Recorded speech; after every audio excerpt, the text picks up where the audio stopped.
Greetings and salutations, loyal viewers of this channel. My name is Sean, and today we got to talk about what is going on, or what went down in the city of Chicago, where a rail car that was transporting goods for people in the United States of America was targeted and looted by a mob of Chicagoans. It was all caught live on video, and there are very few arrests in this particular brazen crime. Now, we're going to get into this, we're going to talk about this, but before we do, I want to thank everybody who supports this channel via actualjusticewarrior.com/join.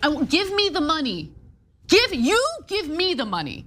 Okay? And remind you that on Wednesday, October 23rd, I will be live in person in Lower Manhattan debating Joshua Eagle on whether or not libertarians should vote for Kamala Harris. Yes, that is the serious position that this individual is going to be taking. So go to the registration link in the top of the description if you can make it. It is free. Enjoy. Come. I would love to meet you. We'll have a great time. Robbie, from coast to coast tonight, pirates of the railroad are leaving a literal trail of their crimes, accessing usually unlocked rail cars, shucking the cargo from boxes, taking the hot goods, and leaving behind a messy litter yard of cardboard. These newfangled pirates robbing trains in Metro Chicago with stunning ease and regularity. The long-term viewers of this channel will actually remember that we've covered stories like this before on a couple of occasions. So right now, that picture in the background of this local news segment on the television is actually of a train yard that does cargo shipping in the state of California. And as you can see, there has been so much theft,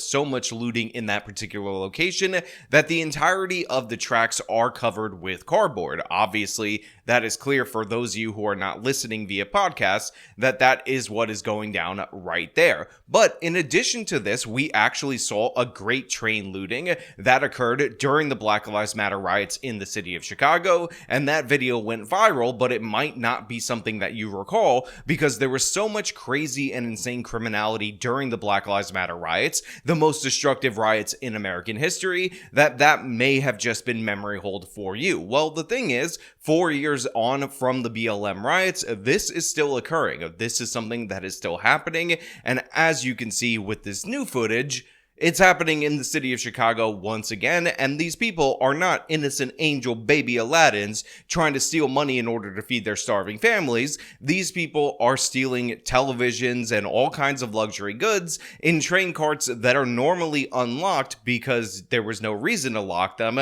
because we had some level of social trust in this country, and the idea that people would run up on a train track and steal cargo from it was an absurdity only a few years ago. But guess what? This is now a new normal. This is now something that is happening across the country, and now we're going to have to take precautions in order to deal with it. They had a boxcar bonanza, dozens of people swarming a rail freight car in Chicago's Austin neighborhood, more converging by the minute last Friday as word spread that shipping boxes were there for the taking. Now look, I know a lot of you that are on the left side of the political spectrum must be looking at what is going on right here. All of these people gathering as an entire community, looting this train cart, loading it into their own vehicles, and you might be thinking to yourself, what are they protesting and what civil rights are they advocating for that I can support? Because you were told by the mainstream media over and over and over again that this is just the voices of the unheard, that these people are actually advocating for racial justice. But I know that this might shock those of you out there in the audience from that perspective, but there was no racial injustice that preceded this. What is actually happening here is that a group of people, a community of people, a bunch of thugs are stealing from cargo trains just because they have the opportunity to do so, just because the consequences for this are incredibly minimal. And while there were some arrests, 2 according to this local news report, as you can see if you're not listening via the audio, there are dozens upon dozens of people that are brazenly in broad daylight stealing from this train cart, loading that stuff into their vehicles, and there were no arrests. But you know what? Maybe they need that TV in order to feed their little infant babies because there's a baby formula shortage, and obviously a flat screen TV is what's gonna be able to be nourishment for that little baby child. And by the way, you might think that I'm being hyperbolic when I say that people on the left are calling this desperation looting for their nourishment of their little baby children. But guess what? 4 years ago, when the story was one of the first brazen train lootings in the city of Chicago, they interviewed Cook County Commissioner Brandon Johnson, and he said this. Loot because that's how they can eat? The real answer is, how do we make sure, the question is, how do we make sure that people can eat? look, no one is going to condone, behavior that quite frankly speaks to a level of desperation. So you're not People condoning looting. I'm saying that people are acting out of desperation. We don't want a society that is acting out of desperation, but you have to pay attention to the cries that people have. So you're not condoning looting. There's no way to embrace that. What I'm saying is you can't condone the looting that corporations continue to do every single day when they take tax dollars from black, brown, white folks all over the city of Chicago so that they can turn a profit. This guy's the mayor of Chicago right now. The mayor of the city of Chicago, and his position is, you gotta loot the TVs for your little baba children, and we gotta make sure we give you more welfare in order to stop you, because it's not your fault, because we can never hold you accountable for your criminality.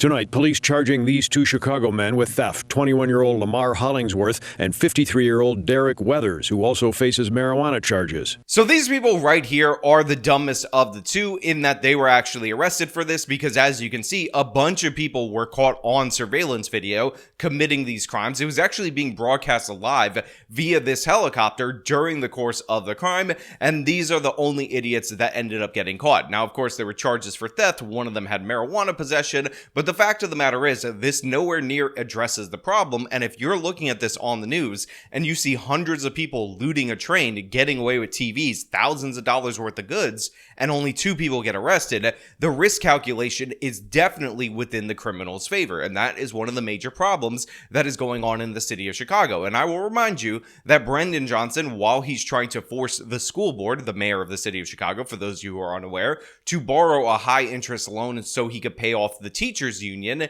he is proposing cuts to policing, saying that they're evil and bad and evil, white and racist. And those cuts that defund the police attitude are exactly what leads to these kinds of brazen robberies. These criminals, these are the people that the mayor of Chicago wants to advocate for, but you, the everyday citizen, you, the business owner, you, the person who is reliant on a supply chain to be functional in a first world country, he could give a damn about you. The faster we can move goods, the faster they can steal them. Career investigator Keith Lewis monitors train thefts and prevention for Veris CargoNet, and tonight Lewis says this Chicago boxcar attack appears to have been a crime of opportunity, with a neighborhood flash mob finding unlocked train cars, seizing the moment and the merchandise. So right here, this person says that this was a crime of opportunity. You had a flash mob of people who noticed the train was unlocked, and they decided to flood the zone, grab as much stuff as they could, and make off with it like a bandit. But the thing is, this isn't really just a random crime of opportunity. It's not like the door was swinging open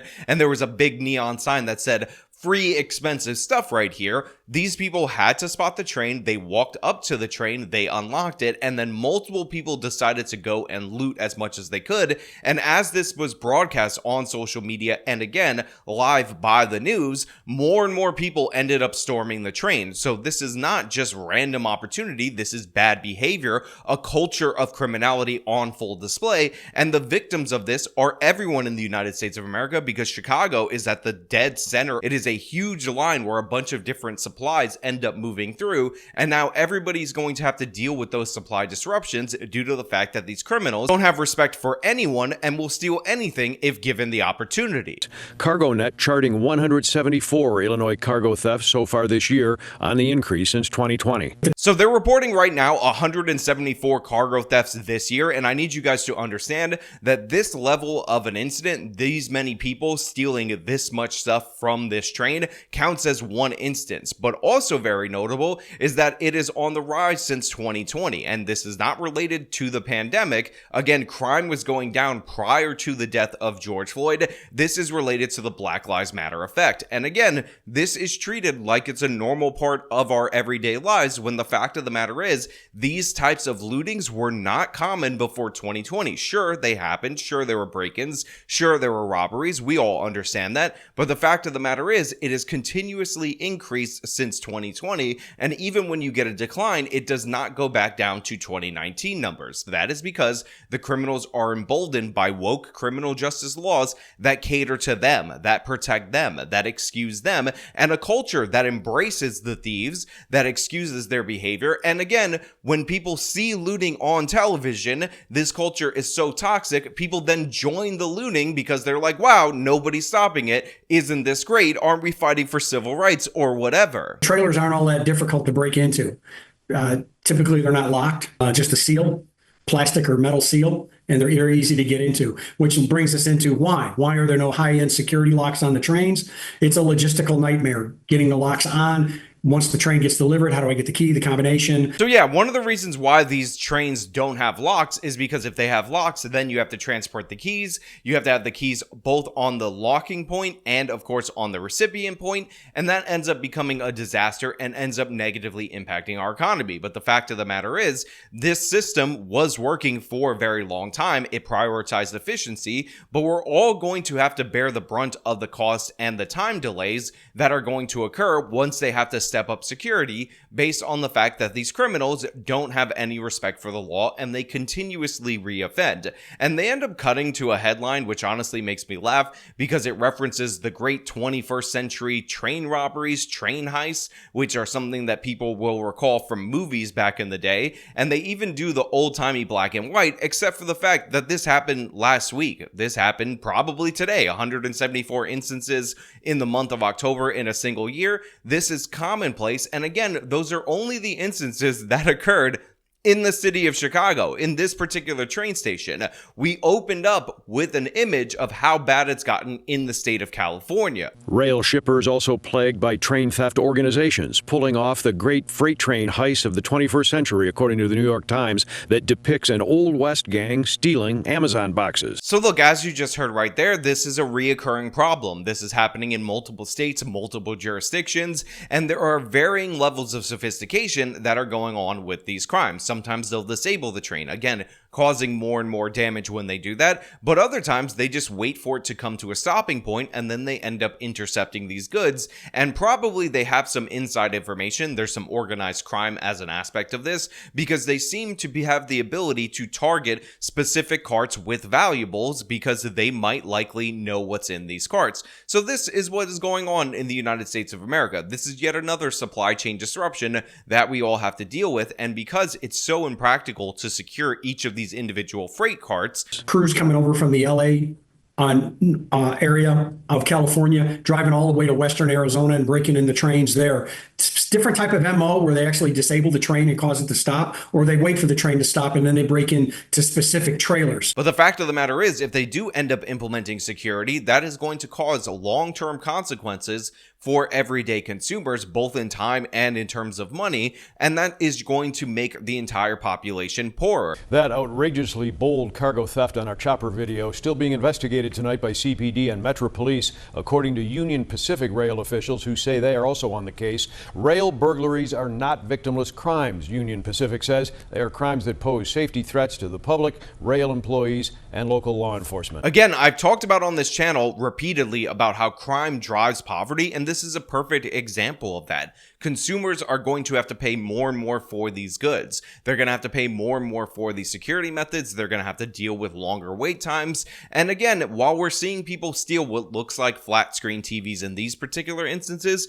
make no mistake about it, there are expensive medical technologies that are being transported and all sorts of other things that are being looted. And again, it's in a lot of jurisdictions where they allow crime to go unchallenged. So obviously we got to fix this. Obviously, if you're broadcasting mass looting on television, then the Chicago PD should stop the mass looting while it's happening, but that's not occurring. And again, people feel so comfortable that you say men, women, children, families all come out to participate in the great train looting in the city of Chicago like it's normal. And where is Brandon Johnson on this? Oh wait, he's trying to bankrupt the city for the benefit of the teachers union, because honestly, enforcing the law against these criminals would be evil white racism, because look, they're disproportionately black people, which means they're trying to fight back against the legacy of slavery. But you know what? Those are just my thoughts. I want to know what you guys think down in the comments below. If you like the video, show them by leaving a like, subscribe for more content, follow me on the social medias, support me via the support links in the description of this video. This has been me talking about the madness in Chicago.